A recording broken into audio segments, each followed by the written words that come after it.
എടി നമ്മൾ ക്ലാസ്സിൽ ആരുടെങ്കിലും നിനക്ക് ക്രഷ് ഉണ്ടോ? ഉണ്ട്. ആര്? രംഗനാഥൻ.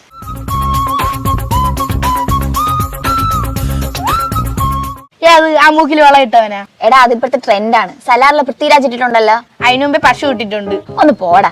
എടി അവൻ കഞ്ചാവ് വലിക്കും, കൂട് വയ്ക്കും, ഇപ്പഴാ ഡ്രിങ്ക്സ് ഉണ്ടെന്നാണ് പറയണ. ഡ്രിങ്ക്സാ? അത് കുടിക്കുന്ന സാധനമല്ലേ? അല്ല, ഡ്രഗ്സ്. ചെറുക്കന്മാരാകുമ്പോ അതൊക്കെ യൂസ് ചെയ്യണം. എടി നമ്മളെ ക്ലാസ്സിലെ ഒരു പയ്യന് നിന്നെ ഭയങ്കര ഇഷ്ടമാണ്. അവൻ വന്ന് പ്രപ്പോസ് ചെയ്താൽ നീ ഇഷ്ടമാണെന്ന് പറയാ തിരിച്ച്. ആരാണ് ആ പയ്യൻ? അത് നമ്മളെ ക്ലാസ്സിലൊക്കെ ഉള്ളതന്നെ, ഇത്തിരി ലുക്കൊക്കെ ഉള്ളതാ. ആ രംഗനാഥ. എടാ നിന്റെ സ്റ്റൈലൊക്കെ അടിപൊളിയാണ്. എനിക്ക് നിന്റെ അടുത്ത് ചെറിയൊരു ക്രഷ് ഉണ്ട്. പക്ഷെ നിന്റെ കോസ്റ്റ്യൂം ഒക്കെ ചേഞ്ച് ചെയ്താൽ നീ സെറ്റ് ആവും. എന്ത് വേണം? കള്ളുകൂടിയില്ല, കഞ്ചാവില്ല, പെണ്ണുപിടുത്തമില്ല, പെണ്ണില്ല, ഫുൾ ഡീസന്റ്. എങ്കിൽ നിനക്ക് നല്ലവനുള്ള നൊബേൽ സമ്മാനം കിട്ടും. എവിടെ പോണ? അച്ഛനമ്മയെ വിളിക്കാനാണ്? അല്ല, നല്ലവനുള്ള നൊബേൽ സമ്മാനത്തിന് നിന്നെ നോമിനേറ്റ് ചെയ്യാൻ പോണു. ഒന്ന് പോടാ. അല്ലെങ്കിലും കള്ളും കഞ്ചാവും അടിക്കുന്നവന് പെണ്ണുണ്ട്, ഡീസന്റ് ആയ ഒരുത്തനും പെണ്ണില്ല.